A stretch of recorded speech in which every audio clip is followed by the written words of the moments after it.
Welcome back, Hoopheads. My name is Nick Swanson. I am your host of the Uninsured Ankles podcast. With me today are Haley Everett, Jordan Stratton, and Josh Barton. We're a few games into the NBA season, fellas, and there's already some fun narratives and games. Let's jump right in. What are you guys already seeing? Are there any predictions you want to roll back from last week? All of them. Oh, Every We're prediction through. Josh made is wrong.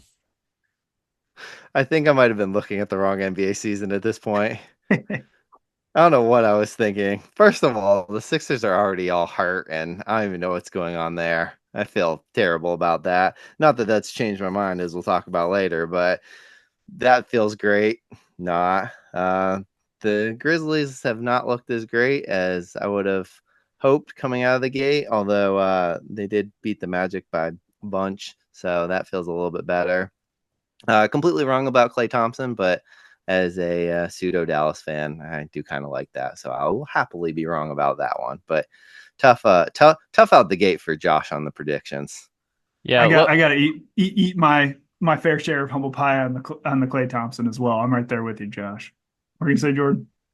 just that I don't know if Josh can claim himself as a Mavs fan. I think he has to claim himself as a Luka fan, and he wants Luka's legacy to be propped up in any way possible.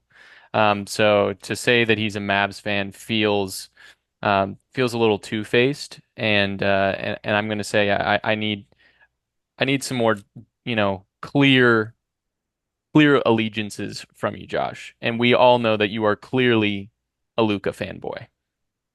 You're not wrong, and I won't deny it.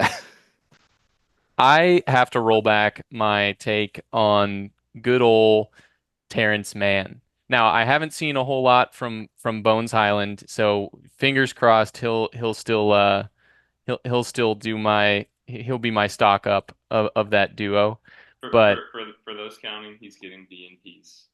yeah, the the thing that I failed to consider when looking at that stock up is that they added so many 6'5" guard players during the offseason that they're all just splitting minutes.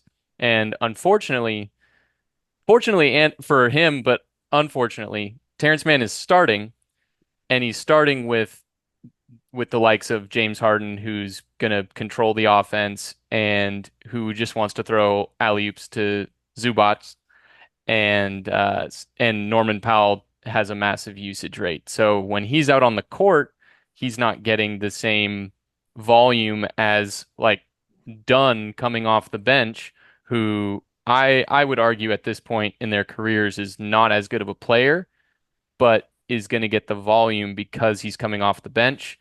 And then all of those backup guards, you got Porter Jr. coming off the bench too, who's eating up minutes. So there isn't a clear winner amongst the backup guards that are really gonna stand out in terms of usage. So pour some out for Terrence Mann, pour some out for the Bones Highland DNPs. I'm a fool. The good news about Terrence Mann is that Tyronn Lue has been vocal in his like pressers and stuff that Terrence Mann is going to be their defensive stopper, their point of attack defender, so he will get minutes at least. But Bones probably going to rack up a lot of DNPs this year. Yeah. And it kind of similar to it seems like Terrence is going to have kind of a similar role to an Herb Jones, who both of those guys are Herb Jones. no, that's Herb. Herb. They're both they're going to play a lot, they're going to play really good defense, but they're going to be terrible fantasy guys if anybody has a fantasy team. Unless you're just dying for stocks. Uh, because they are not going to get shots on offense. I think Terrence Mann had 3 shots or 4 shots in their last game, and he missed all of them. So, I think, and I think you saw the same with Herb Jones as well. That he's going to get a couple spot up threes a game, but with the offensive skill that they have on that team, he's not going to be much of a value pick for fantasy. I was looking forward to rubbing Jordan's poor Desmond Bain take in his face for the last 2 weeks, and then I watched Desmond Bain against the Rockets take some of the worst, most god-awful shots I have ever seen, all misses, and now I feel like Jordan isn't completely wrong. Speaking of the Grizzlies, though, although they've been a little disappointing with how they look, I did want to shout out our guy Jay Huff, who has actually been a revelation for them off the bench. Scored in double figures 2 of the first 3 games, and is really their only shooter. Again, as Jordan mentioned, their only shooter since Luke Kennard isn't playing. But yeah, Desmond Bain, you need to do some better. Yeah, I would say I got to watch some of their game the other night, and I thought that I was watching the game against Orlando that they ended up winning by double digits, and uh, both Jaren Jackson Jr. and Edie got 2 fouls in the first 3 minutes of that game, and so my first thought was they're screwed. They got no size for the rest of the game, and then in comes the white guy who's ready to knock down all the threes and give all the energy with his luscious beard. And it was fun to watch. Had to tip the cap. And it was actually for me it was a good sign for that team that especially with Edie and Jaren Jackson being guys that have been well, Edie's been prone to foul trouble in his 3 games, but Jaren Jackson Jr. for his career has been pretty foul trouble prone. And so I was worried about their big man depth. And if they have some consistent production from Huff, then that could be a big factor through the course of the regular season for them. Question for the group. Do we think that Edie's going to figure out the foul trouble thing, or is that going to be a thing that's going to plague him? And the reason I'm asking is I watched a lot of Purdue basketball, and I don't know if he was just getting there's a little bit of generous whistle going on, but he knew when to stand straight up. He knew when to just kind of wall off and not jump. I'm not sure he can jump, but it, what's going on? Do we think he's going to figure this out, or is he going to be perpetually plagued by foul trouble? So I think the one thing with him is a lot like Victor Wembanyama last year. Guys see this gigantic 7'4" guy and they want to go at him. The difference is that with Wemby, guys realized, hey, maybe let's not go out the guy who's going to block every single shot. And Edie hasn't quite instilled that same fear and deterrence that Wemby did last year. So you think the NBA dudes are just more athletic, more capable, and are just going to go at him and know how to draw the foul a little bit better than a non-professional college player? Is that what I'm picking up? Yeah, that's the way it seems to me. Like guys are intentionally going at him and making him prove that he is like this guy who can stay on the court. Because the size, I feel like, was more of a deterrent in college.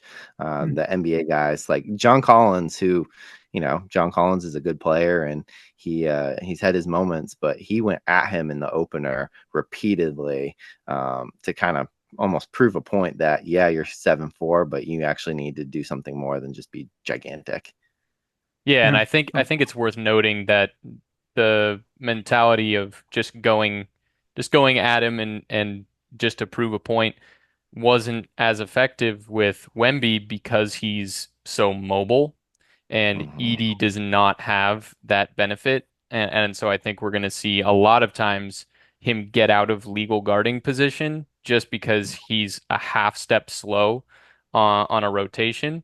And then if he does rotate over quick enough, we're going to see a lot of dump off passes for easy dunks. So yeah, I'm curious to see. I'm not hopeful for his prospects unless he can really get his foot speed up.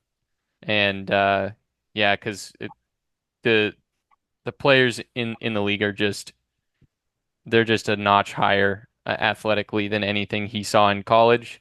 So I think he'll be a half step slow. Fair. I'm here for that. Haley, do you have any takes you want to walk back, or anything you're seeing in the first couple weeks here that kind of stands out to you? Yeah, mostly my Los Angeles Lakers undertake. I'm basically regret from night one. It's like, all right, JJ's for real. AD is not just playing at a DPOY level, but like probably MVP level. Like, Say it with your chest. he's ridiculous right now. I mean, 30 plus every night.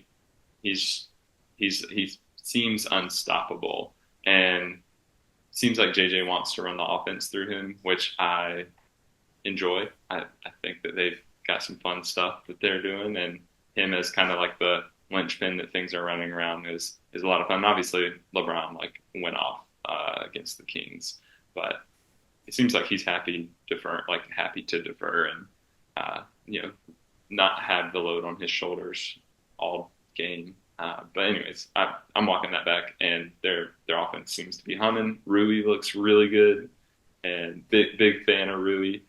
Glad to see that he's finding a place with the Lakers, and just you can tell that JJ has them doing things that they're good at. Like everybody on the team is finding a place within themselves, maybe other than D'Angelo, who is known for not playing within himself. But that's another point all to itself. But yeah, the Lakers under for sure, and probably my Magic hate that I came with. Their defense is just too good, and their offense looks a lot better already this year.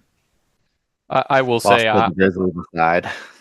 yeah, I'll say I was sleeping on Suggs. I've liked Suggs from afar, but then when I saw he signed that massive new contract before the season started, I was like, that felt like an overpay, getting the same amount of money that like Johnson was getting on Atlanta. I was like, I don't know if he's providing that level of production. But then I watched a couple of their first two games, and goodness gracious, that man is everywhere. It is ridiculous. I think he had two or three steals in both of those games, but those numbers don't even account for the amount of disruption that he provides on the defensive end. Just like errant passes that he forces, or you know, uh, forced pickups in bad positions that completely throw off the cadence of an offensive possession and lead to a bad shot. He's he's everywhere, and it's been cool to watch.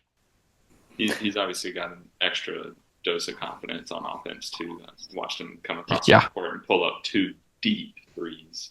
I don't remember which game that one was. Maybe their second game, but just like bombing. And he was starting to pull a lot more last year. The volume of 3-pointers went up a lot. And he was a pretty efficient clip. And I was not ready for him to dribble, pull up like 3 steps over half court. And anyways, I know that that's not like an indication of much, but having that level of confidence certainly goes somewhere. Like people are going to start closing out on him as he comes across half court, and that spacing can open up little bits here and there, even if he does it 2-3 times a game. But yeah, And every ounce of space the Magic can get on offense is a big win. I did want to hit y'all with a quick stat real quick, since we're going to talk about predictions in just a few minutes. So in every year of LeBron's illustrious career that he has started 2-0, LeBron has made the finals. And Jordan, if I am correct in my win-loss total for the Los Angeles Lakers, they are currently sitting at 3-0. So does that mean that the Lakers are going to win the Western Conference and make it to the finals? History would say yes. Let's shed some light on this stat for a quick second. What proportionality? Like he's been in the league, 21 years now? Yeah. How many times has he been to the finals? Has it been This is 10 Do I times? need to count? 10, 11? 11, something like that. Over 50%. Like this Yeah, is not can a we- stat like that's like, oh my gosh, it's gonna be this great indicator. Like the dude's going to the finals on the regular anyways. Like this is not like That is great of a it's litmus pretty test. crazy to think about the fact that he's been to the finals more than half of the years of his career. And then there's guys that want to be held in the same discussion of caliber of player as LeBron that can't even make more than a finals, or some of them haven't even made a finals. It's yeah, it creates a clear bar to clear that most people can't even touch with a 10-foot pole. I was trying to make the point this week in our group chat. The dude is everywhere all the time. How many different teams has he drugged to the finals? How often is he the thing that's getting a team to the finals? And I was talking about the difference between coaches and players and how much love we're giving certain guys, but I think he deserves all the love in the world just because he's always dragging teams to the finals. He drugged the Lakers to the finals despite them being a terrible team, right? And they won it back in the Mickey bubble. Mouse So title. I'm just playing, We Jordan. we That was we it's can a good we can title. talk about that later. Sure, sure. We'll leave that for another podcast. But the point is, LeBron's good, and I don't think 2-0 is a great indicator of him going to the finals because he goes to the finals a lot, anyways. Well, and I think it will be interesting to see. I think this is the first year. You could have made an argument the last couple of years, but I think this is probably the first year of LeBron's career where he's not the best player on his team. And I think it's pretty obvious that AD is better at this point of his career. And that's not a knock on LeBron. The fact that he can put up a 30-point triple double as a 39-year-old dude in the league is ridiculous. But that being said, we've got an MVP caliber player, and then I think we are going to see LeBron kind of shift into the LeBron role, where he's more running that offense, being the facilitator, getting guys open in their spots, especially if you've got JJ running plays and looking as good from a coaching perspective as he is. I thought it was super telling coming out of JJ's post-game press conference yesterday. They were talking about their usage of AD and how they were positioning players on the floor to prevent backside help from coming over to him, and so essentially creating a bunch of one-on-one matchups that he's abused. And then when they do help, they're helping from so far over that all of the skip passes are wide open and leave so much action available for your Austin Reeves, for your LeBrons, for your Ruiz to really fit into the roles that they do so well even under duress, but you're creating that space by pulling help all the way across the court. Uh, I think it's going to be, yeah, really, really interesting to see how the team is going to just revolve around AD, and for the first time in his career, not around LeBron. I don't think I've given my track record for the last week. I have a few apologies to make. First and foremost, Mr. Julius Randle, you are doing a good job in Minnesota. I apologize. I was hating on you. You assimilated well. Anthony Edwards is saying we need to revolve around you. All the things are going right there, and I doubted it. I'm sorry. Two other things to note. Clay, I already talked about that a little bit. I messed that one up. He's addition by addition and subtraction by subtraction, not addition by subtraction. I apologize there. But I will say on the flip side, his replacement, Buddy Hield, is getting some buckets. I did call that one right, and I am proud of that one. Like he may not be doing much else other than getting buckets, but he's getting buckets at least for him, and that's what they need right now. So I don't know if there's a color that's greener than green, but that's the color of the light that Buddy Hield has right now. it's true. It's true. Any other hot takes or any follow-ups from last week that folks want to address? Well, I will say I'd like to add a note of something that we didn't touch on much last week, but I feel like has been such a hot topic throughout the offseason that it deserves mention, and that is the status of our good friend Wembanyama.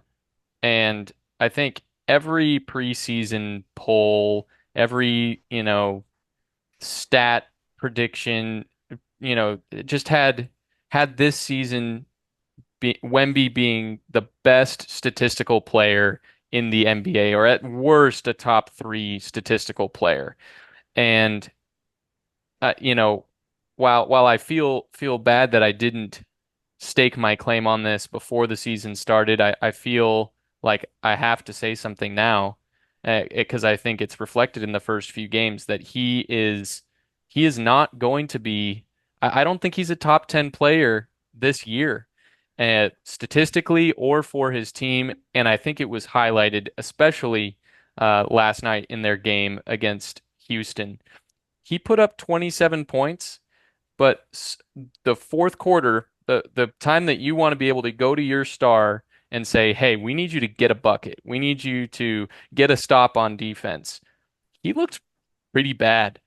I think the only points he scored the entire fourth quarter were free throws at the end of the game when he just stood in the middle and put his 9 foot, 9'7" reach arm up in the air to catch the ball to be intentionally fouled. And other than that, he was being D'd up by Dylan Brooks. And there was even 2 or 3 possessions where he had Fred VanVleet on him and couldn't get a bucket. He got fouled once by him, but still, we're talking about a 1.5 foot difference in height, and he couldn't get position on the block. And when he caught the ball off the block, he couldn't back him down without a double team even coming. It was really disappointing. And then there were 2 plays on the defensive end because we've been talking and hinting, and the media is pointing towards him being a defensive player of the year. There was 2 plays where I was like, dude, these are fundamental defensive principles that we totally botched here. So Jalen Green is going off in the fourth quarter, bringing the Rockets back into the game after they were down by 20. And everybody knows what Jalen Green wants to do. He's either going to do some crazy step back, low efficiency 3-pointer, or he's going to make a one step quick move, get to the basket, and he's got a ridiculous bag around the basket. So he comes downhill after making like 5 straight buckets, and he he goes up, and Wemby is standing like underneath the basket for this challenge. He jumps up, Jalen Green gets into his chest and is able to finish. When we're talking about someone whose only goal is to get downhill, we it's common knowledge that your help side has to meet 3 or 4 feet, just a couple strides away from the basket to force them up in the air to make a play that's not right underneath the hoop. Because also you're taking away your ability as a shot blocker if you're standing right underneath the hoop. The second play was just a few plays later. It was a pick and roll between Jalen Green and Dylan Brooks, and Brooks set the screen. Wemby was guarding him. Green comes off, and this was set up in the corner. One of the key help side principles that kids are taught from like fourth grade is you don't help from strong side corner. It was a on-ball screen that's set in that corner, and Jalen Green comes off middle. The help side has to come from the weak side and meet just outside the paint to force a tough shot. But Wemby came out of the strong side corner to try to contest at the rim. Fair enough, Green's been having a good game, but you have to stay home on your shooter. He kick out to Dylan Brooks, wide open three. He had like 5 seconds of daylight, knocked it down, and all of a sudden it was like a 2-point game after they started the fourth quarter up 20. So just a couple plays that I was very disappointed in. I think it's fair to be disappointed, but this is still his second season. He's still 20 years old. He's still figuring this stuff out. And I'm still actually one of the people who's a believer that he's overhyped. Like this is his third game in his second season. He's gonna figure some of this out. He's gonna figure out the rotations. The team is different than it was last year. Like things are gonna change. Just a comment on the helping from the strong side corner. That is a really common thing that folks in the different European leagues do. And when they come over, I hear it all the time, like Bogey's notorious for being really bad about helping from the strong side corner. But that's the way that they play the game. They dig, and then they're supposed to close out hard if that pass goes to one pass away, which I know that's not the way it's taught here, but it is the way it's taught and the way that they play there. And it's often like a frequent frustration that I read about for them as people transition from overseas, which is just kind of interesting anecdote. All right, guys. Speaking of rookie of the years, let's move into end of the year awards. First prediction of the the list here is Rookie of the Year. Who do you guys got for Rookie of the Year? Josh, why don't you kick us off? I think there's probably a consensus like there was last year of a 7'4" guy winning Rookie of the Year, but I'm already kind of over awards at this point, and I just want to go a little off the beaten path. So I think the Rookie of the Year is going to end up being in San Antonio once again with Wemby's teammate Stephon Castle. I don't know if I really have any good rationale to that other than the fact that he's going to produce a lot of highlights, put up some solid numbers. Spurs are going to be fun. I was on the Edie train, but I have legitimate concerns after 3 games. So I'm hopping off that train pretty quickly. That might backfire on me, but I want to make it a little fun, and we'll go with Castle as the Rookie of the Year. I love it. I love the unconventional pick. Jordan, what are you going with? I'm a fan of the pick from Josh. I think I think if he uses his minutes that he has right now while a couple of their guards are out hurt and establishes himself, we might see a Castle Rookie of the Year. But I think I might steal a little bit of Haley's thunder here by going with his man from Atlanta, good old Zachary Ricochet. I think after watching the first couple games, his stats don't pop off the box scores, but just watching him play, you can tell that he's comfortable. You can tell he's making the right reads most of the time.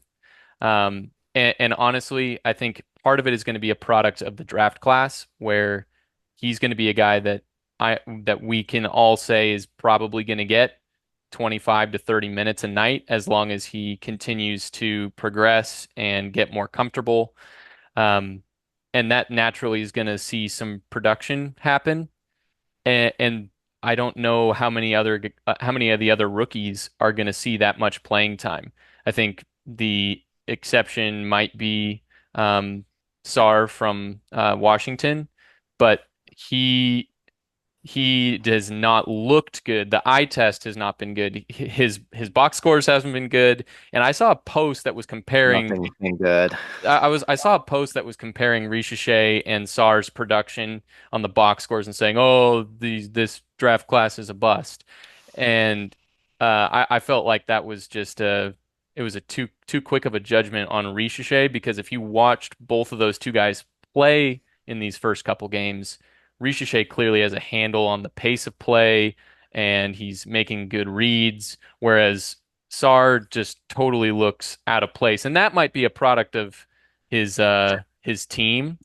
I won't say that the Washington Wizards have looked particularly tight knit these first few games. Washington Generals. I did watch Kuzma airball 4 shots the other night. And I saw Jordan Poole twerking on the baseline after a foul call. So there's just a lot of stuff going on in Washington that makes me not too confident in Alex Sarr. But yeah, I'm hopeful for Ricochet. Great transition there, Jordan. Haley, what you got? So I'm probably just leaning into the Zach Edey Rookie of the Year winner, mostly because they're committed to starting him and feeding him the ball. Like they're going to give him the ball in every matchup. If it works, it sounds like they'll keep doing that. If it's not working, then he's not going to get a lot of minutes that game. And our boy Jay Huff will come in and knock down threes. But I think he just seems to have the most opportunity at this point, which is, I hate saying that. It's like we're kind of defaulting it based on, or I am making this decision based on who's going to just have the most opportunity. To Jordan's point, Ricochet looks great. He looks like a pro, and I think that he will get a steady dose of minutes. I think he's already 20 plus a night. He started tonight against the Thunder because DeAndre Hunter was out, and he looks good. Like he looks like a professional basketball player. He looks like he's been doing it for years, and that's because he has, and he's awesome. So I hope it's Ricochet, but I'm putting Edey on my predictions. I'm also taking Edey, but I think we've hit on it. Both you and Jordan have hit on this opportunity. You got to have the opportunity. This is not a great draft class. Edey's one of the few guys I expect to be out there most nights for enough opportunities and minutes. And stepping back to our original part of the conversation, I think he's going to figure out the foul situation. I mean, he obviously can't be too much worse considering some of the fouls he's been doing, but he's going to figure it out a little bit better. Bottom. What's that, Josh? He's at rock bottom. He is It's at only rock up bottom. from here. Didn't he set the record for the fastest foul out in a yes in a debut? Yes, he did. I'm still believing. There's 79 more games still in the season. There's plenty more to figure this out. So I will add to the Edey hype. He did hit a 3 against Houston. I think it was Houston. No, it was against Orlando. He hit a 3 against Orlando, which isn't like, a 7'4" guy hit a 3. We've seen that before a million times last year with Wemby, but I think his willingness to shoot it, and the fact he made it and he looked fairly comfortable. He has good touches from the free throw line. I think it's something he can develop. And if he's knocking down threes or even outside jumpers at a decent clip, that changes his, I think long-term potential. Doesn't change the fact that he's a little foul prone at the moment. Yeah. I also want to point out that I'm really glad we're doing it this week, because last week I probably would have picked Matas Bazulias, and you know what? He's not really playing. So not a great start for him this season, and I'm rolling back my thoughts on him. So I thought he had opportunity as well. Buzelis. Yeah, thanks for saying that. I can't say that name very well. I'm not good at saying names. Poor guys getting the short end of the stick on the Zach LaVine revival. I think maybe that's his hope then, is Zach LaVine gets traded finally, and he has his moment to shine. I think it's also worth just giving a quick shout out to it's Misi, right, from the Pelicans. Yep. Who is going to get a ton of run this year. We've been harping on opportunity. He's got some, and he's capitalized on it so far, and he's looked pretty good. Mm-hmm. The eye test is really good on him. His defensive instincts have been really good. And that's what they need him for. They need him to block some shots, get 5 or 6 rebounds, and be a Nick Claxton kind of guy that can catch a couple alley-oops and don't turn the ball over. And he seems to be doing that well so far. Seems to be an upgrade to Daniel Tice. So I wouldn't be surprised. I wouldn't be surprised if we see him take some starting minutes throughout much of the season. Good shout out there. Let's transition to Coach of the Year awards. Haley, you want to kick us off and who you're thinking for Coach of the Year? Yeah, I think it will come as no surprise to anybody who listened to the first podcast. I'm going Budenholzer for Coach of the Year. I am still fully bought in on the system that he's got the Suns running. They looked great for 2 games. They looked not so great in another game, but I think that they're working in the right direction, and I've enjoyed what I've seen out of the Suns so far, and I think they'll get more accustomed to playing with each other in this type of system versus the way that they were playing previously. And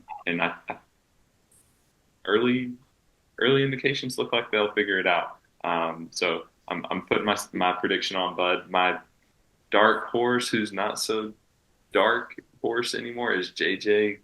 The dude is a sicko. He's just like I know I talked about Joe Mazzulla as like the Sean McVay type, where they just like see things and know things about games that it's just like it runs through their minds all the time. And I love that when coaches just like, they love the game, but they don't just love the basketball itself or playing or watching it or what have you, but they love like all the little intricacies, like the little back cuts and how you can create like just slight advantages, and how, like Jordan was talking about earlier, the spacing for AD, and if somebody's not coming from help from backside, what that does for Rui and Austin, and just all the little things like that, and him being vocal about that's kind of fun for us and the public to see. But anyways, seems like he's doing an awesome job. Just to swing back to your Suns and Budenholzer pick, I think an underrated pickup for them this offseason is Tyus Jones. He's the ultimate coach's player. When you've got somebody that you know is going to shoot 40% from three and have the best assist to turnover ratio in NBA history, and have that be a year over year thing that you can count on. Um, you feel comfortable putting the ball in his hands to run whatever system that you want to put out on the floor. So I think that we'll see some really good production out of the Suns in an underrated tip of the cap to Tyus. I think I'm gonna respond to the JJ aspect of things. I think his biggest downfall is going to be the Lakers team themselves. Usually the best record and coach of the year go so well tied hand in hand that like I think that's gonna I don't think Lakers are gonna be a top three team in the West necessarily, and I think that's gonna limit his exposure for coach of the year. Even though he's probably one of the best coaches in the NBA, it's not gonna be shown in You that mean the way. Lakers aren't going 82-0? What?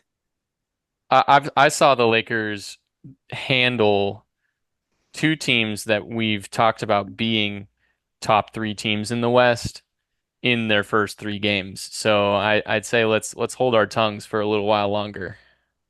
It's Yeah. not that hot of a take to say they're not going 82-0 though. Oh, I'm in. Let's go. It's the dream team.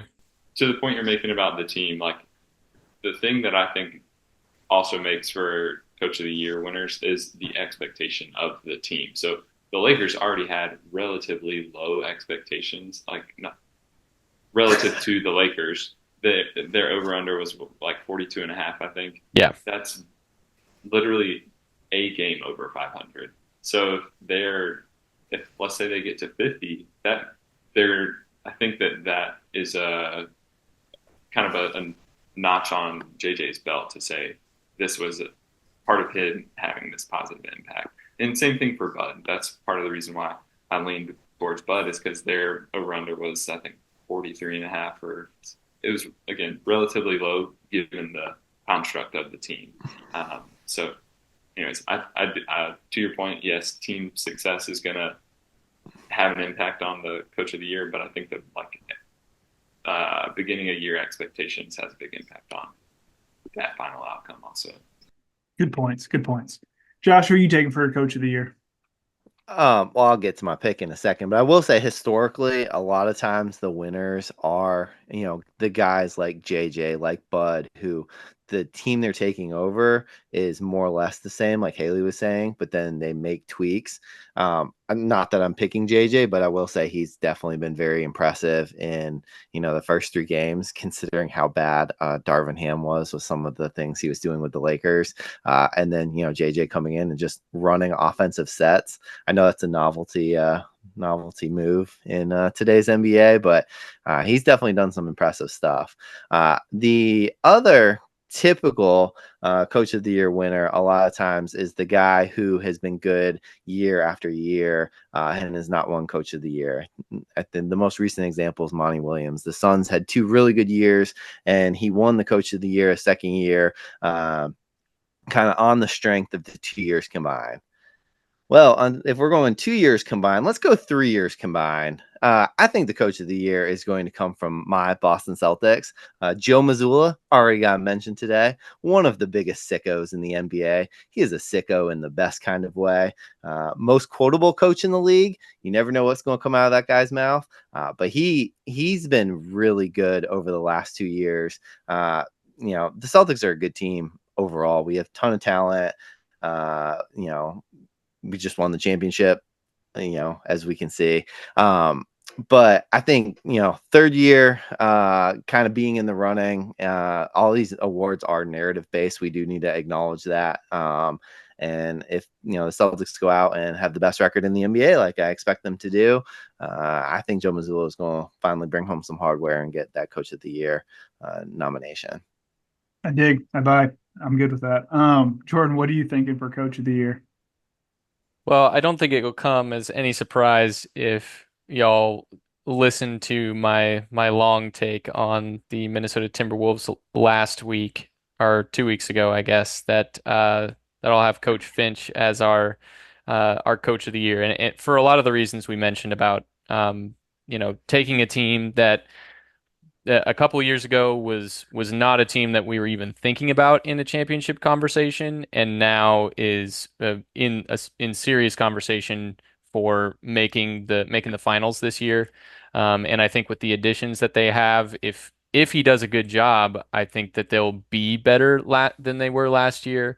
He'll have to make some tweaks to his rotations. Obviously, you can't plug in Randall in the same way that you can plug Cat in, for better or for worse. Um, so there's going to be some different opportunities on the table for him. I think if he takes advantage of those, it'll be a good opportunity for him to win it. But I would be remiss if, as a Laker fan, I didn't give a little shout out to JJ.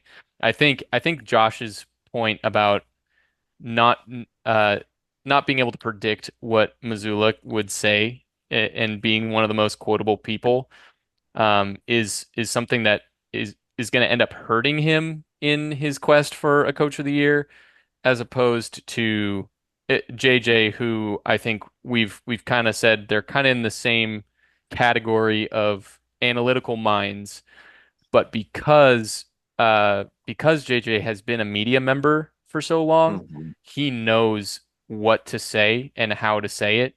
He knows what headlines guys are looking to get, and so he'll give the media what he wants them to hear.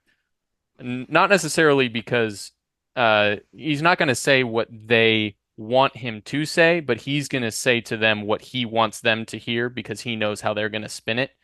And I think that will serve him well in a award like this where it's so media driven.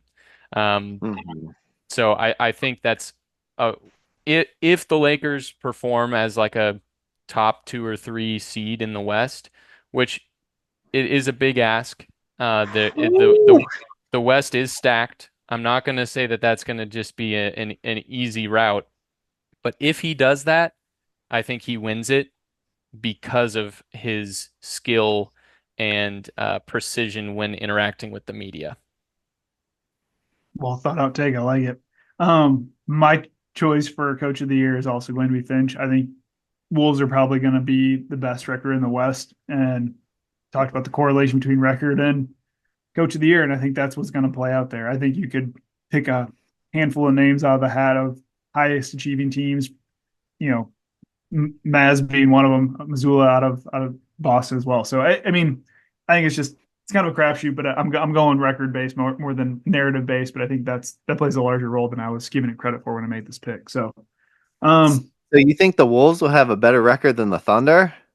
Just to be clear on this, you think the Thunder are going to be second in the West and behind the Wolves? I did make that prediction earlier last week as well, and I think the Thunder are great, and I hedged a little bit. I still think SGA is fantastic. I think their youth is going to catch up to them. I think the experience of the whole team is built for more of the regular season, and we'll get to the conference finals predictions here in a second. So I think those are two distinctly different things, but I think the Wolves probably have a really good shot of being the best team in the West. And I Okay. think Just because the just East want is to be so clear. diluted, I think Celtics are probably have the overall best record, but that's you know is what it is. We're All in the right, Eastern Conference. yeah, you're in the East. That is what it is. Let's transition to defensive player of the year. I think we've got a pretty split ballot on this amongst us. Haley, what you got for defensive player of the year? And I'm gonna jump in with you because I'm also making the same pick here in a second. So start us off. Yeah, yeah. So you and I are in agreement that we're going with Wimby.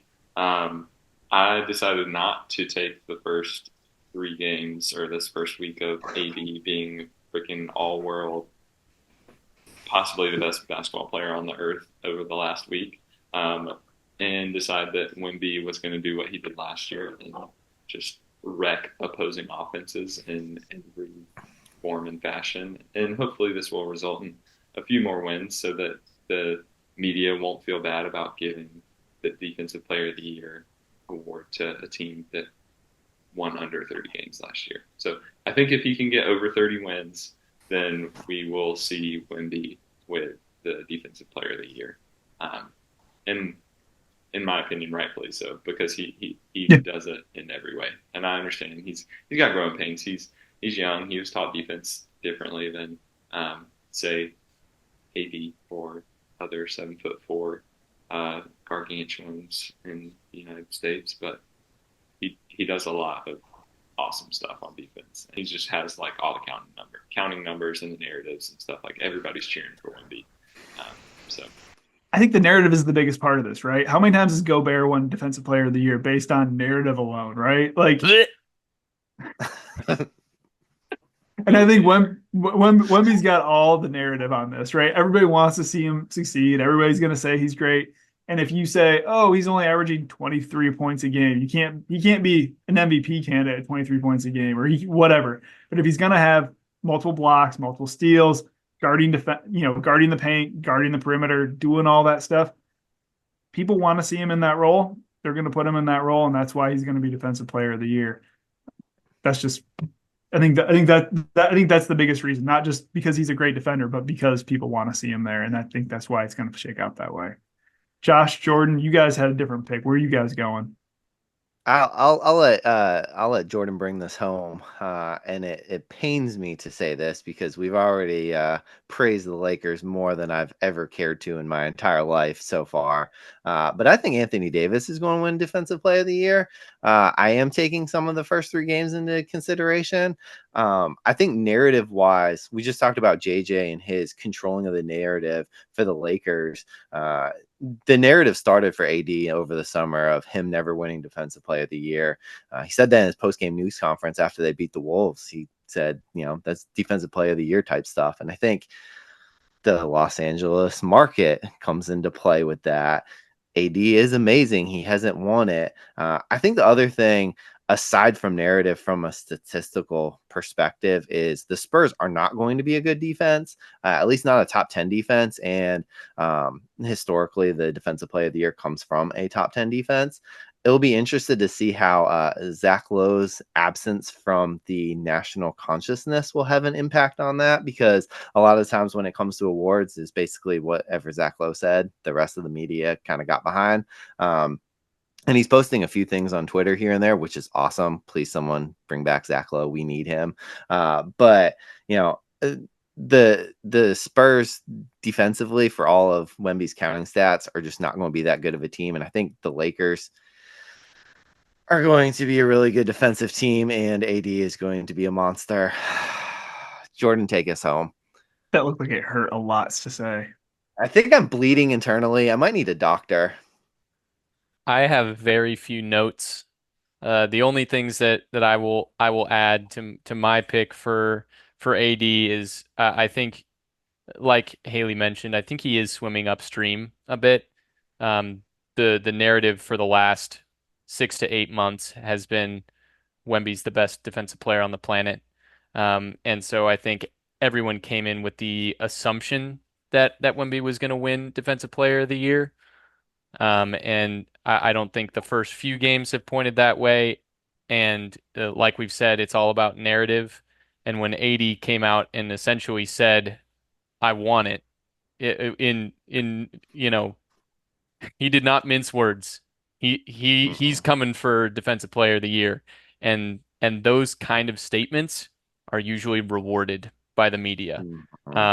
If they're comparable defensive players this year statistically, I think they give it to AD just because he's been vocal about wanting it, which for better or for worse. I don't love that. I think that we all share similar sentiments about how media driven the awards are. It's gross. It's kind of gross. And yeah, it's not what we would want it to be, but I think even if it was just me handing out Defensive Player of the Years, I think it's something where if you look at the advanced defensive stats for players, Wemby's not the best defensive player in the league.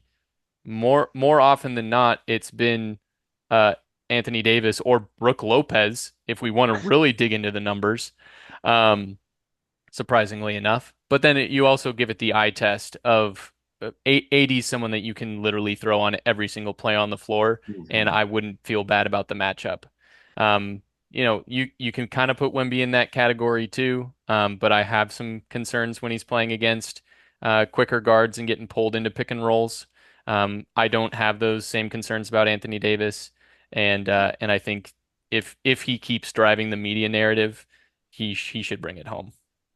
I think too, if I can jump in on Wemby, another thing I think that's going to hurt him is I think guys are going to go at him this year. NBA players are, ridiculously competitive, and they've been hearing the same thing that we've been hearing about the media talking about Wemby being this amazing defensive player. And there's that video of the 8th string Grizzlies, 9th string Grizzlies having the 3-on-1 and then not even wanting to shoot against him. Again, I'm emphasizing 9th string Grizzlies there because I think a guy like Ja Morant is going to challenge Wemby every time. And I think guys are really going to go at him to the point where it's going to water down some of his defensive player of the year case when he isn't intimidating them in the same way. He'll still have those moments where, your backup guard is not shooting a fairly open layup because he's there. But I think as a whole, top guys are going to challenge him and kind of water down that case a little bit. Two quick things, right? How many guys are of the athletic caliber of Ja Morant in the league? Like, he is top 5 most athletic dudes. Yeah, like, maybe top sure. Him and Anthony Edwards. Yeah. What'd you say, Haley? Yeah, there's probably only like 2 or 3 guys who are. Jalen Green might go into that category. I think his name's got to be in there, but it's a short list.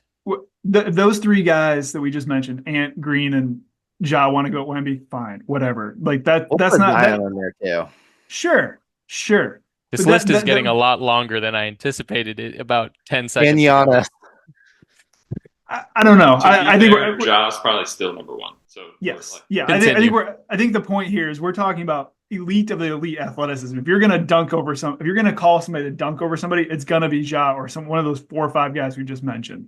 So I don't feel like that's a case in point. The other thing I want to mention is defensive stats suck. Like, even the most advanced defensive stats suck. So if we're gonna hang our hats on AD being better based on advanced defensive stats, I'm not buying that. Like, there's a lot of eye tests, there's a lot of other things going on here that we shouldn't be taking a whole lot of stock in. What are these called now? Darko and all these other crappy pseudo name defensive stats. Nah. But AD is good. And I'm not taking anything away from AD. I'm just saying let's hedge a little bit on some of these defensive stats. Jordan mentioned Brook Lopez, and I can't let this pass without pointing this out. Watch a Bucks game. Brook Lopez has been coached to stand in the paint and intentionally commit defensive 3 seconds. He's talked about basically challenging refs to call it and letting them call it 2 or 3 times a game. And they've proven that they're not going to call it every time he does it. So he just parks his big old behind down there. And I think that contributes to some of the advanced stats. I hate it. I hate it so much. And I have to acknowledge that every time. Appreciate that. You're saying someone that's really big, like maybe a Rudy Gobert, if they park themselves down low, they're going to put up decent defensive stats and they're going to get nods that they probably shouldn't get otherwise. Yeah, to be fair, they basically have been running the same defensive systems or been running in the same defensive systems for like the better part of their careers. Yeah. Scorekeeper, that's an assist for Josue right there. Let's move on to the most valuable player of the regular season. Josh, who you got this year? We started off the Homer picks with Coach of the Year. I think, like I said with Rookie of the Year, I think there is probably 2 names of what it's going to come down to. I really think this is a kind of a 2-horse race between Luka and SGA. Again, we just talked about narratives and how terrible they are and how gross they are. None other than my guy, Jason Tatum, has been the subject of these terrible media coverage and these terrible narratives. I don't know if y'all have seen, but Jason Tatum has reworked his jump shot. It looks smooth. It looks fluid. He is shooting amazing. He's not doing that anymore. Not anymore. It is fluid. It is amazing. And coming off of the championship last year, Tatum's out with something to prove. He was every game he's jawing at guys. After he scored on Mikal Bridges in the opener, he looked to the crowd and said, "Get that guy off of me. He can't guard me." It looks like a different Tatum. He is so underrated. I think he's the most underrated player in the league.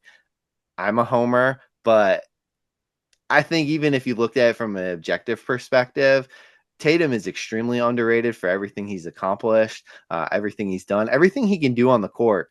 You know, in the Olympics, it was like, oh, he's not KD, he's not LeBron. But guess what? He's pretty dang good himself. And I think this is Tatum's year. The Celtics are on a vengeance tour. The team seems to be supporting the Tatum MVP campaign in a way that seems really tangible. Guys are hyping him up. They're letting him, take his pull-ups off of the pick and roll and not complaining. Celtics are also going to be really good. I think a lot like Julian Mazzulla, it's finally Tatum's time. I'm marking it down. I don't honestly think I'll be right. I think it will be either Luka or SGA, but I can't not pick Tatum and him win the award, and I will regret it to infinity and beyond. I'm actually on board with that. This is dirty to me, Nico. I know. I don't know. I don't love them giving into this, but I also think it's going to be Tatum, right? This is revenge tour, right? Like, this is quintessential revenge tour. He's felt slighted all summer. He thinks he's being cast aside. He's not getting the love and respect he deserves. Whether perceived or real, he is going to take that chip on his shoulder and he's going to come at it. And so, his counting stats will be better. And I think, as you said, Josh, his entire set of teammates are going to support him in his endeavor to be a little bit better, a little more control of the team, do a little more here and there. He's still going to be how do you say this? Facilitate him?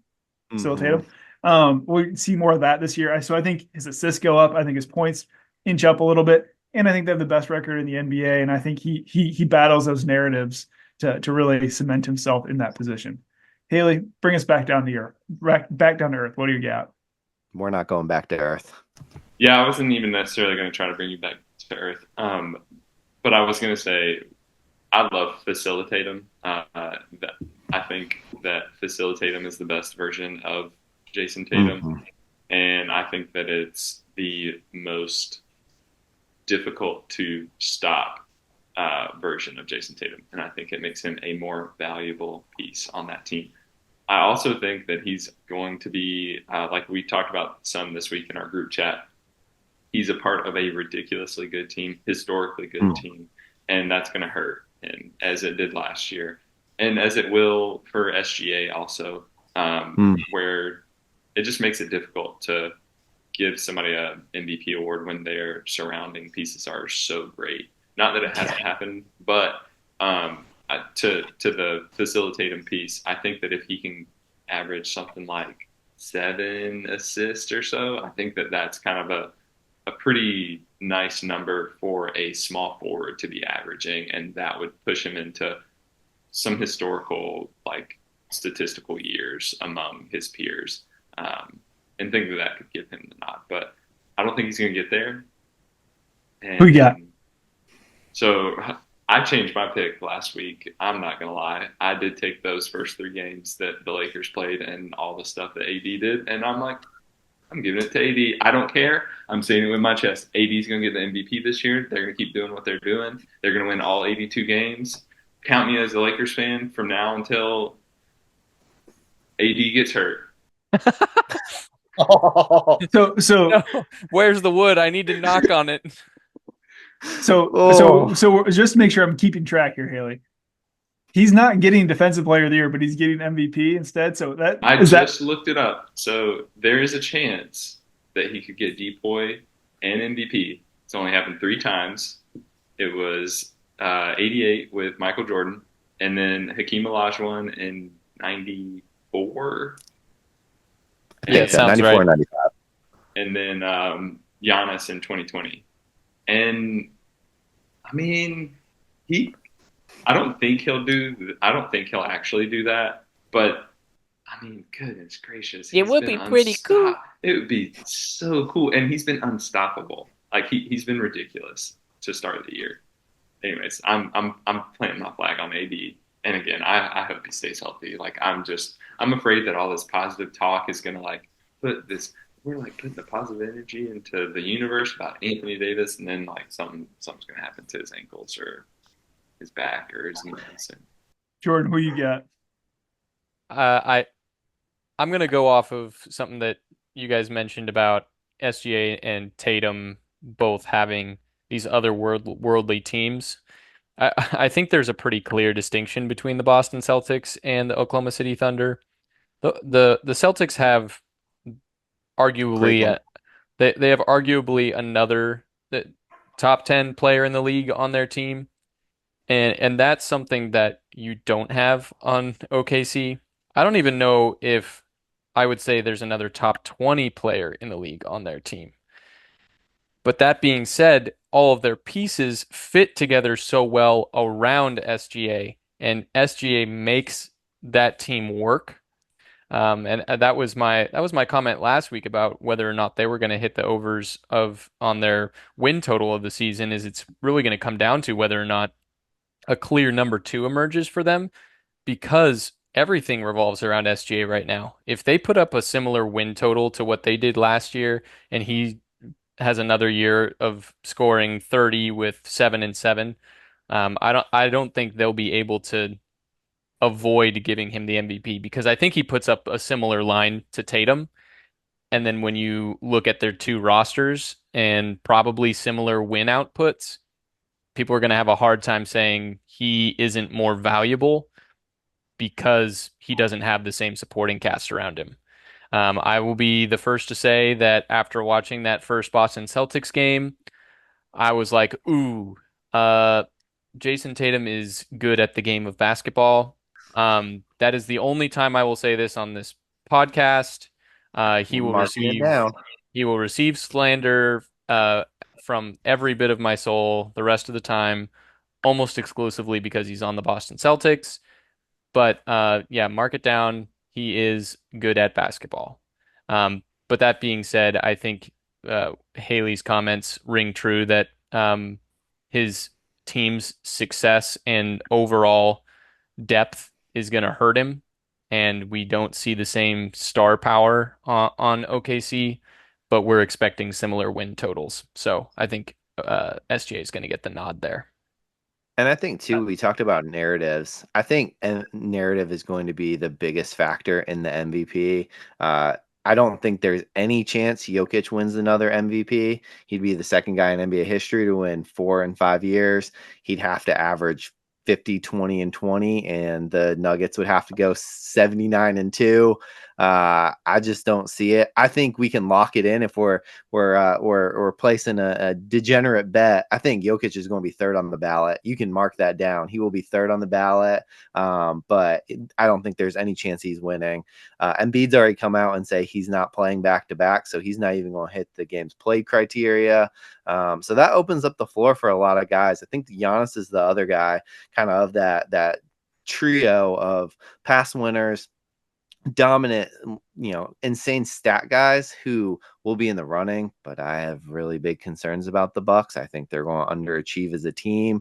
And then I think Dame is going to take away from some of that, because like Jordan was just saying with SGA, the Thunder have a lot of good young pieces, but they don't have that guy as a second guy, that Jaylen Brown, that Damian Lillard, that Giannis has. So I think, the narrative working against Jokic, the team success working against Giannis.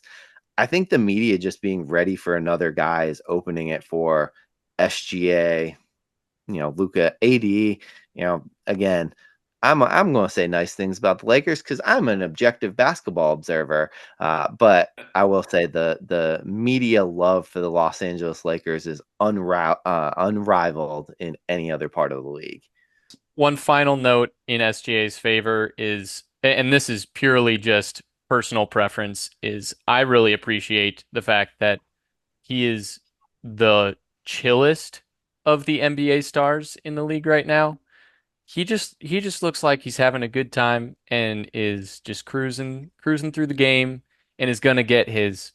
And that's really refreshing. And he just always looks like he's having a good time out there. He's got his dog pound rolling with him. So I think it would be nice to see an MVP that's just like super likable, and I think the media might enjoy that as well. Fair. I dig that. I dig that. Let's jump into conference finals and finals championship contenders here. So we got pretty uniform consistency of who's coming out of the East and the Boston Celtics among the four of us, which, you know what? We said last week that the East is a little top heavy. It's super top heavy. If we're going Celtics, 3 or 4 teams, and then everybody else. So we're all there. Who do you guys think is going to be there contending with them in the Eastern Conference Finals, though? And give me a little bit of rationale how they got there. Haley, you want to start us off with that? I did want to start originally, and then I just looked at a box score, and the Bucks just lost to the Brooklyn Nets. Now I'd like to rescind my prediction because I feel like I feel great about my young. So you're taking the Nets in the finals? Is that what this is concluding? Yep, I'm taking Nick Claxton all the way to the finals, baby. No, so I had the Bucks going to the Eastern Conference Finals. I really thought that their role players that they signed in the offseason were going to fit in seamlessly and fill in the gaps that needed to be filled. And now I've got some concerns. They've lost to the Bulls and the Nets, and then they smoked the Philadelphia 53ers like half the team was playing that night. So we're not going to count that as a win. So I don't know what to do with the Eastern Conference at this point. Jump on the Magic bandwagon. No, thank you. I will not. Bring it. That's who I'm taking to go to Eastern Conference Finals. I'm a believer. I've been a believer. I'm going to continue to believe. I think Celtics are still here, but everybody else in the East, everybody else we think of as good, we think of what? The 76ers. Paul George is hurt. Or do we think Embiid's going to play a meaningful role, not doing back-to-backs? He's going to get hurt. Who knows what's going to happen? They're on the descension. And then you think about all the other teams in the East. I feel like they're on the descension as well. And we talked about how good Franz is, we talked about how good Suggs is, talked about how good Paolo is. Why not? This is their year. Let's shake it up a little bit. So I think that's where I'm going. Jordan, who you got? I'm still gonna roll with Philly. I think there's too much talent on that roster, and the mentality that they're bringing to try and keep their guys healthy it should mean that they're healthy come playoff time, and if it doesn't, then they're an utter failure. But with the roster that they have built around Embiid, they have a decent amount of playoff experience now, and they've got the firepower to handle pretty much anybody in the East. And I think they could even take Boston to 6 games if they're lucky. But I think a healthy playoff Philly is able to handle everybody else in that Eastern Conference besides Boston. Now, that would mean that they need to get the number 2 seed or at least be on the opposite side of the bracket from Boston. So part of that's going to be a little bit of luck. It's going to be see who else where everybody else shakes out. But I think they should be the only team that could contest Boston in the East. So who is Boston playing in the Eastern Conference Finals, Josh? Boston's bench? I mean, would Boston's bench be the second best team in the East? I think is a legitimate question. Let's fire up that. No, it's not. Let's fire up that Peyton Pritchard MVP conversation. No, it is not, Josh. They might be a playoff team. He's not wrong there. I love the Magic pick, and I'm so tempted to switch it, but I think I have some Antonio Brown CTE going on because I can't not pick the Sixers here. I do feel like this is finally Embiid's year to get out of the second round. I don't feel great about it. It doesn't make any logical sense. I think they will also lose in 5 games because it's worth noting the Celtics are off to this incredible tear, and our third best player in Unicorn hasn't even played a game yet. So our amazing offense is even going to get any better. I don't think it really matters. I think we run through the East with 4 losses maximum through the 3 rounds. But I think Philly, this is the year for Philly. If not, I love the Magic. I'm not bold enough to pick it. So I'm picking Philly, which that makes no sense saying that out loud. So here I am. Well, Josh, why don't we transition to the West? Who do you see coming out of the West, and what does that look like to you? Yeah, so I think the West is way more difficult. And I am going to kind of go chalk for my finals prediction from last year. I think the Mavs are going to beat the Thunder in the Western Conference Finals. I think the Thunder are an amazing regular season team. I think the Thunder are an amazing team. I think the Thunder are a very young team. And if they were to make the finals, they would be one of the, if not the youngest team to ever make the finals. And I just think they're a year away. Mark it down. Next year, the Thunder are making the finals. But this isn't next year. This is this year. I think Dallas is going to be second best team in the West. I think Luka's going to have a great year. I love the additions. I was completely wrong about Clay, as I mentioned at the top. I love Derek Lively and Daniel Gafford in the full regular season of that center combo. And I think in the Western Conference Finals, a lot of times it comes to best player on the floor. And I'm just, I'm a Luka stan, as y'all acknowledged in the open. And I think they're going to make it out of the West. So who then wins the finals in the Mavericks Celtics? Did the team with the best player win the finals too, or just the Western Conference Finals? The team with the best player did win the finals in Jason Tatum. In the stream. No finals MVP though. Crazy. Podcast is over. Redacted. Nah, I mean, I think the problem with my prediction, to kind of get ahead of where y'all are all at, I think the problem with the Mavs is they'll have the best player in the series, in all of the series, including the finals. The problem is the Celtics will have the second, third, fourth, fifth best player, maybe. I know Kyrie on paper is up there, but Kyrie was not good in the finals, has not been good against Boston. We kind of have an answer for him with the Drew D White combo.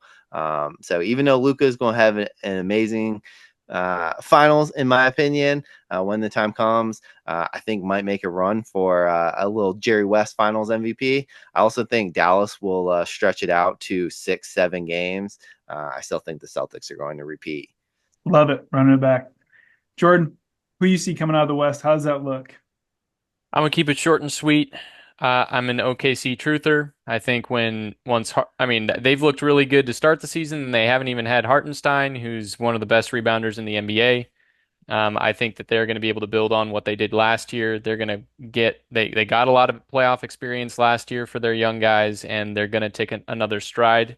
The only way you can take another stride from being, a few plays away from the Western Conference Finals is, at the very least, you're in the Western Conference Finals, and I am going to pick them to make the finals over my Los Angeles Lakers. I think I think Let's we go. I think we made I can't remember who said it earlier, but there are some holes in this Lakers team. They're not super deep, and some of the play from one of the guards might leave a little something to be desired in the consistency department. Defensively, they're not a bunch of stoppers on the ball on the wings, which gives me concerns come playoff time when defense matters so much. So I think that they're a team that's going to be able to make a run because of Anthony Davis and LeBron James and JJ Reddick.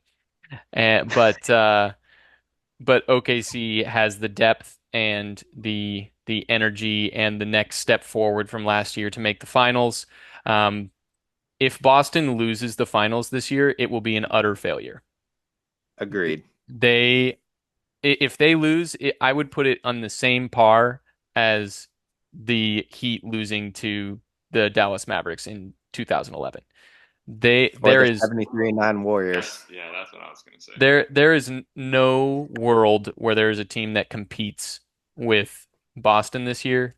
I mean, we just said their bench could make the finals or make it to the Western Conference or Eastern Conference Finals. They are so deep, they have no excuses. If they lose, it would be a massive knock on the legacy of both of their star players. For what it's worth, we did not have consensus on them making the Eastern Conference Finals. We said they would make the playoffs. No, they would not. Their bench would not make the playoffs. Please. They are going to be Please one stop. game better than the Atlanta Hawks. Would they be better than the Pistons? The Pistons are good, so no. Jalen Duren carries 0-3 them over Pistons, the yes. Boston bench. That 0-3 record does not do them justice. You're Cade, right. I They have agree. been 3 good games.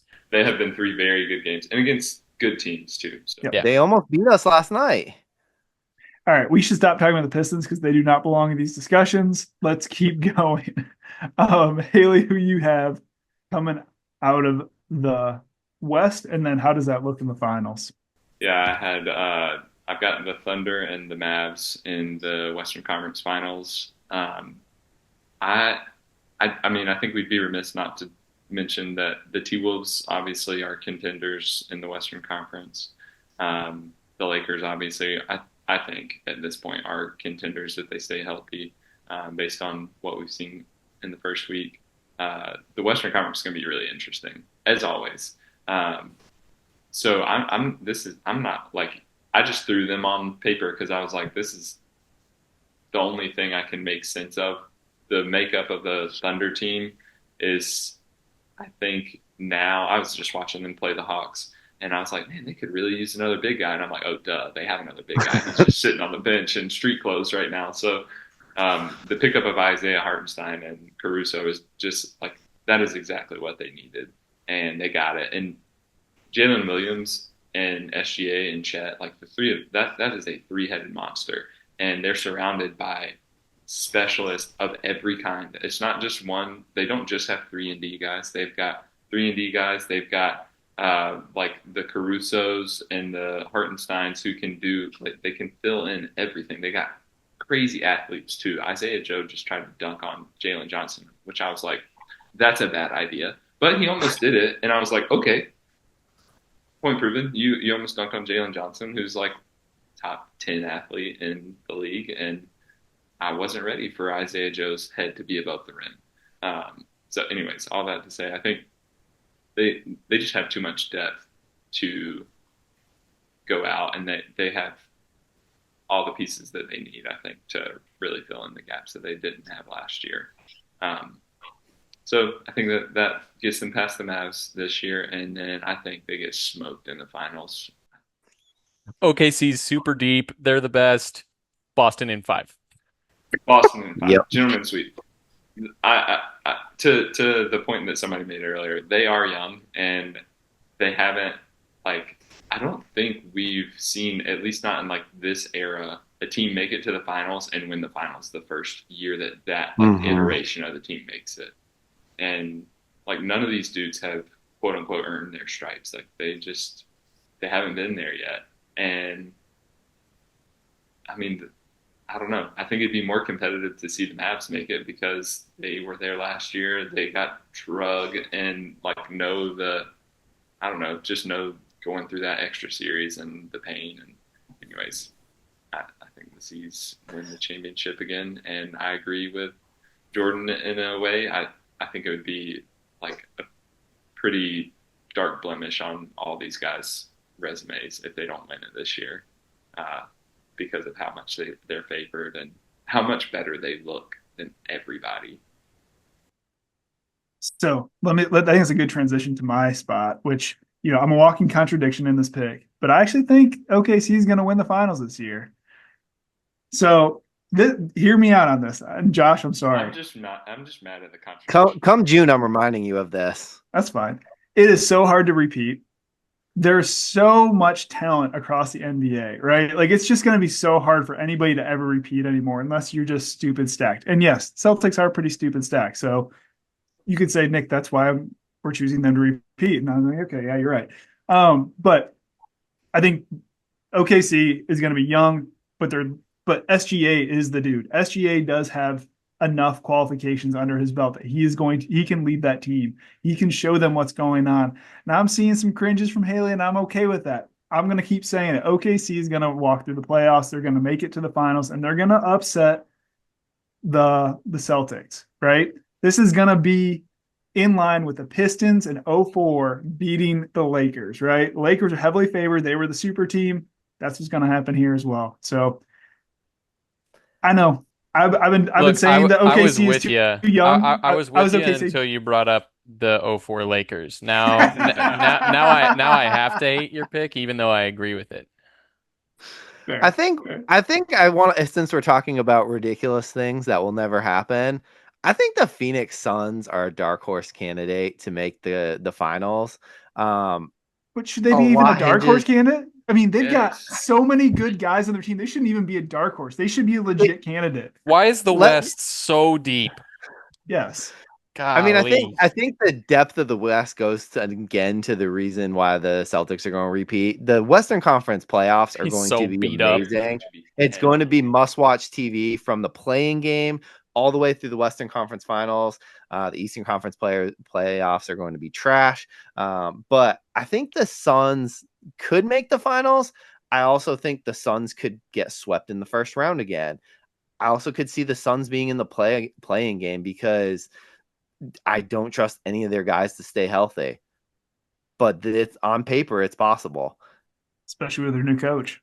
I mean, we did talk about last time about their absolutely terrible injury luck. So if we're just like playing the odds, I think they can't be more injured than they were last year. But also, Kevin Durant has a surgically repaired Achilles. Bradley Beal is Bradley Beal. And Devin Booker isn't exactly the modicum of health. So there's that. It only takes one playoffs for all to be healthy. All right, gentlemen, that should wrap up our predictions for the year there. Let's transition to our last segment for the night, which is which we hope to be an ongoing segment, the Degenerates Corner, where we talk a little betting. We're keeping it light and breezy, but just some general picks for the next couple of weeks and some winners and some losers.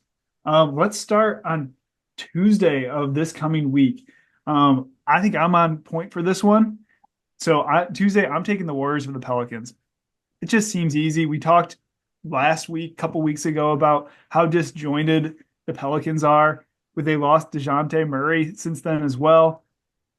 I think the Warriors are going to be okay.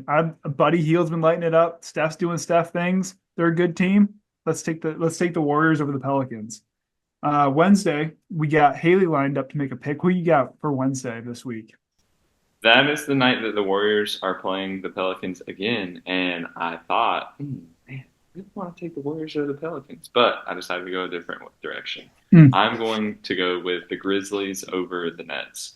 And now I'm a little hesitant about that. I thought, oh yeah, that's an easy one, but the Nets are like in a dogfight every night. But I've got faith that the Grizzlies will be able to handle them. I think they present a lot of bad matchups in every single way for the Nets, and feel pretty confident that they get the dub on Wednesday.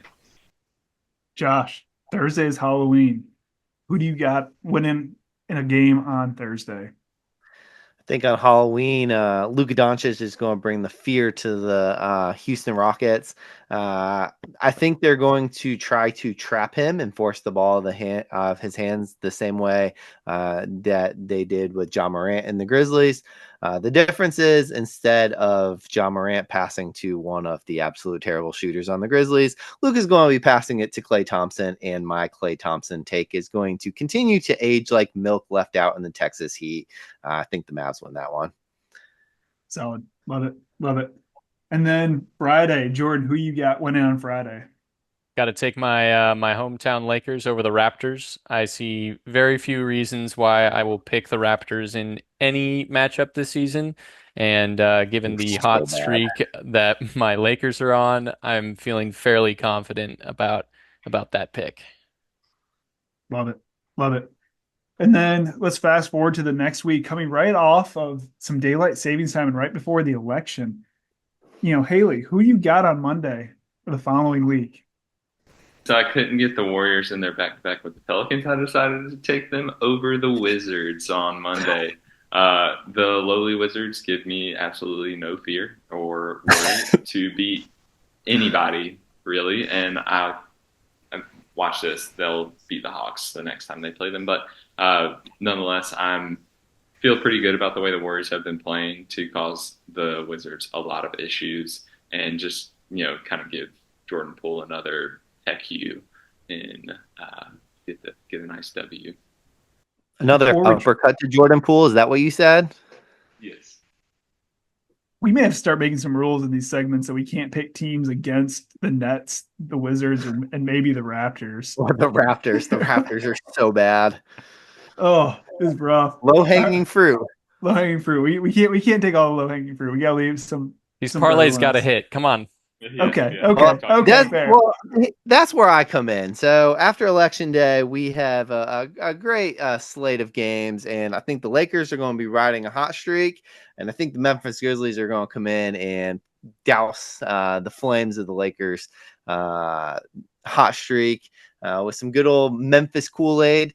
I think John Morant is a tough cover for a lot of teams. John Morant is a tough cover for that point guard who Jordan doesn't seem to be named. So we'll just leave it at that. Big game from Ja. I think the winning streak kind of cools off for the Lakers, and Memphis gets that dub. Love it. Love it. Jordan, you got the Thursday game. What you got going on?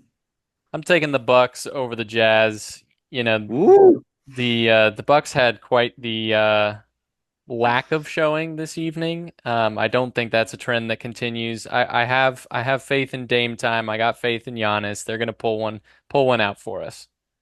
Love it. Love it. I get the final pick for the following Friday, and I'm going with two teams we've talked a lot about in these picks already. The Grizz over the Wizard. So I think we're gonna be saying a lot of Wizards, a lot of Nets, and a lot of Raptors in the future, and maybe we'll have to put some parameters around this. But Jordan, do you want to talk us through what we're doing here and what these bets mean and what we're doing as a pod with these bets? Of course. So effectively, what we're gonna do is once a week we're gonna place a 4-team parlay, and we're gonna take the winner of each of the games that we've picked. We're gonna put that together into a parlay bet, $1 per pick. So it'll be a $4 bet on all 4 of our picks winning.